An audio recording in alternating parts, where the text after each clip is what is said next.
Hey, it's Caroline, and today I want to walk through some of the basic features of track changes within Microsoft Word, but also a few little tips and tricks. So, hopefully, even if you're fairly familiar with using track changes, hopefully you will learn something new from this. So, I am showing just a demo document that I created, and this just has some random text inserted with Microsoft Word. You can see I have added some track changes. I've made a few changes to the formatting, and I've also added a comment bubble. So, the first thing about track changes, you probably are already aware of this, but it's under the Review tab within Microsoft Word. This part right here is kind of your most important part. This is where you turn track changes off and on just by clicking this button. There is this option here to turn it on for everyone, just mine. I have noticed that if you're working in SharePoint, which is where a lot of companies tend to work on their documents in a collaborative environment, this actually does not work. So keep that in mind if you're on SharePoint and you have multiple people in the document. Even if you click on this Just Mine button, likely you are turning track changes off and on for everyone. So it's best not to change that if other people are actively working in a document. So if I want track changes, I just always have this on. Even if I don't want track changes and someone else is in the document, I just keep it on anyway, just to make sure I'm not messing up anything within the document. There are different kind of options here to show what you're actually viewing. We'll go through those in just a second.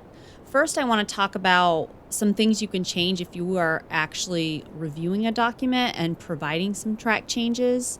Some of the things that you can change.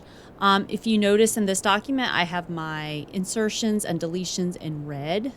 When I actually started working on this to prepare for recording this video, this actually showed up in purple. For some reason, that was the default setting, and it was actually kind of hard to see with the black text and then a dark purple. So I actually went and changed this to red just so as you're watching this video, you can see the track changes a little bit more clearly. So to do this, you go to Advanced Options, and this was under this little drop-down arrow here. So click on Advanced Options, and this is where you can change all of the colors. So here for the markup, the insertions and deletions, I just changed that to classic red. You can see there are all sorts of options here. So I changed both of those to red. You can see if text is moved throughout the document, it shows up in green. There are different colors for inserted, deleted cells, for formatting. And you can basically choose whatever you want to here, but again, just for demonstration purposes, and so it was easier for you to see, I made this red. Another thing you can change, and this is something I actually use pretty frequently, is to change username. So you notice let me just move this over, you can see my name is, who made all of these changes or who inserted this comment bubble. Sometimes you may not want your name.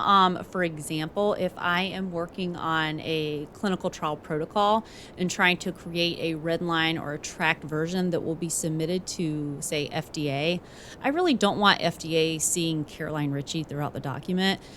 So what I will actually do is before I create that red line version, I'll change the username to that company's name. So it's just the company made all these changes and not me as an individual. But right now you can see I have it set for my name and my initials, so it will show up within my documents as that information. So those are really the only things I typically change, but there are a few other things that you can change within these options. Okay.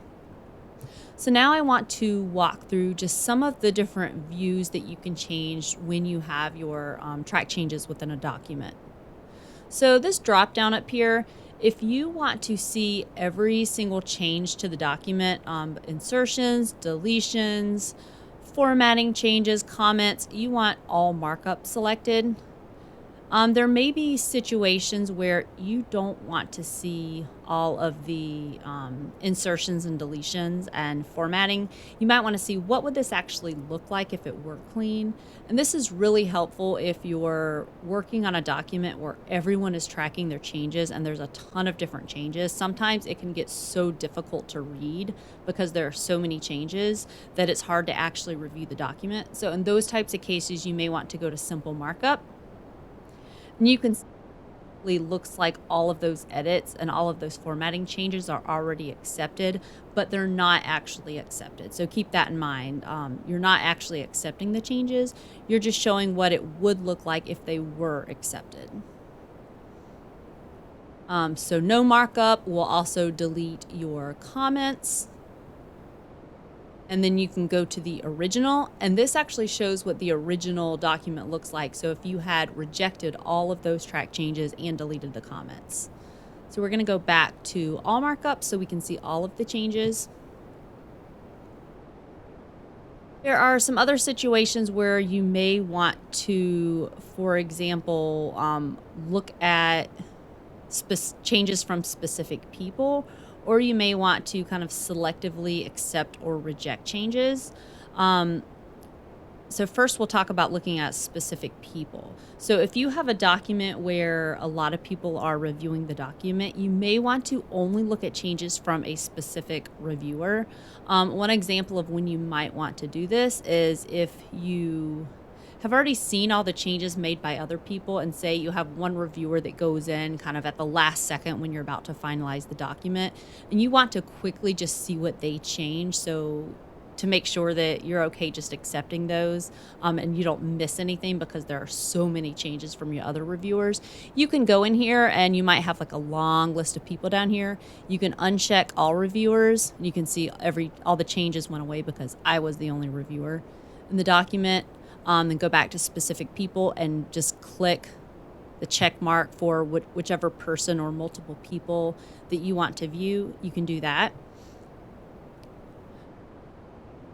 One other thing that I use a lot in this specific kind of drop down is sometimes I don't want to show all of the formatting changes. I want to actually go ahead and accept the formatting changes. And I also do this for things like clinical trial protocols, like red lines that are going to FDA. They want to see the substantial changes. They don't care that I changed this font from Calibri to Times New Roman. And once you start having just a ton of these little comment bubbles down the side of your document, it gets very distracting. So one thing you can do is go to this show markup. So right now we have insertions and deletions shown, we have formatting shown, we have all of our comments shown. We want to not show insertions and deletions and show only the formatting changes. And then we can go down to this accept drop down and say accept all changes shown. So if we click on that, it accepts all of those changes. And then you can see we still don't see our insertions and deletions, but if we go back to show markup and turn this little check mark back on, you can see our track changes are still within the document where we changed text, but we no longer see all of those formatting changes. You can delete all comments shown, delete all comments in document, delete all resolved comments. So for example, if you're going back and forth with reviewers and some questions and comments get resolved, you may resolve a thread. It still shows up here with a little check mark, so you can always go back. But maybe at the end of the day, you say, okay, these are all resolved. Let's just go ahead and delete them. You can go, delete that. You can go to delete and say delete all resolved comments, and that comment goes away. Just a few other things. You may want to kind of control your document and ensure that people looking at your document and reviewing your document don't turn track changes off. And I've used this quite a bit when I have really big documents and I want full control over what is actually changing. There are two ways to do this. Let's see. So one is under this track changes dropdown, you can just say lock tracking. And prevent other authors from turning off track changes, you can set a password. and kind of keep that password confidential. So if someone tries to turn off the track changes, it will ask them for the password. If they don't have it, then they cannot turn track changes off. So that's kind of the quickest way to do it. They're also under this restrict editing. There are a lot of different options. If you wanted just to simply lock track changes on, you can say allow only this type of editing, go to track changes, and then yes, start enforcing protection. Same thing, it will ask you for a password. You can click OK. There are other options in here. So you can say you can leave comments, but you can't edit. You can fill in forms if you happen to have forms embedded in your document, but you can't do anything else. Or you can set the file as read-only. So there's a lot of different options within this restrict editing button.